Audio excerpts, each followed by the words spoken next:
Greetings from Tualatin River National Wildlife Refuge. You're watching This Week at Interior. This Week at Interior. President Biden this week became the first president to visit the National Interagency Fire Center in Boise, Idaho, hosted by the Bureau of Land Management.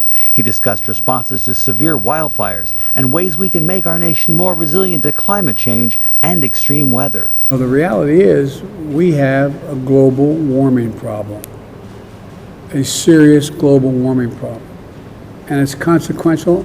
Interior's Office of Wildland Fire strengthened its collaboration with the Intertribal Timber Council this week as climate change propels wildfires that are larger, costlier, and more complex.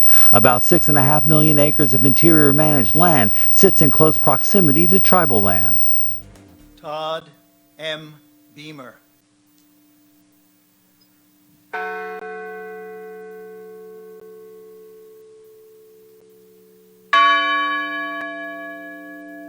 The names of the passengers and crew of United Flight 93 remembered this week as the nation marked the 20th anniversary of the 9/11 terror attacks.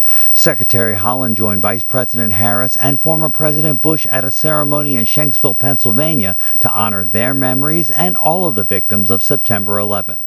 We are gathered today on hallowed ground, at this place that has been sanctified by sacrifice, to honor the heroism that the 40 passengers and crew members showed in the face of grave terrorism.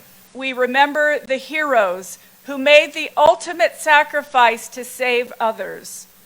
We honor their families, and we recognize the selfless patriotism they demonstrated on that September morning 20 years ago. Secretary Haaland this week saluted the start of Hispanic Heritage Month, which recognizes and celebrates the countless contributions and diverse cultures of Hispanic Americans. I come from New Mexico, a place where Hispanic families have a special connection to the land and where their ceremonies, cultures, and community are celebrated throughout the year. We all benefit from the Hispanic community's deep connection to America's lands. It's part of the mosaic that makes our country so unique.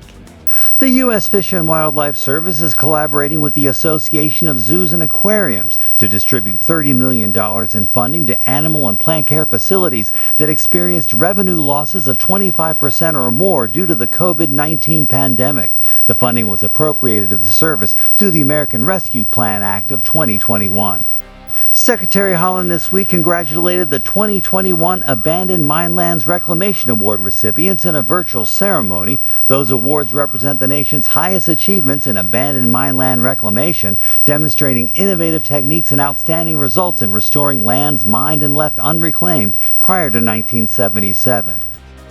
September 11th was a day of service at the Tualatin River National Wildlife Refuge for volunteers from the Oregon Chinese Coalition. The Community Workday was part of the Fish and Wildlife Service's efforts to advance racial equity by providing wildlife-related education and recreation opportunities to underserved communities, particularly in urban areas. And our social media picture of the week, one of those images that looks just a little too unreal to be real. But trust us, it's the real deal.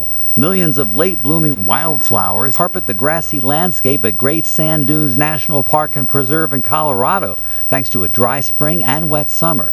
And lurking in the backdrop is Star Dune. Topping out at more than 740 feet, it's currently one of the 2 tallest sand dunes in North America. Make sure you follow us on Facebook, Instagram, Twitter, and YouTube.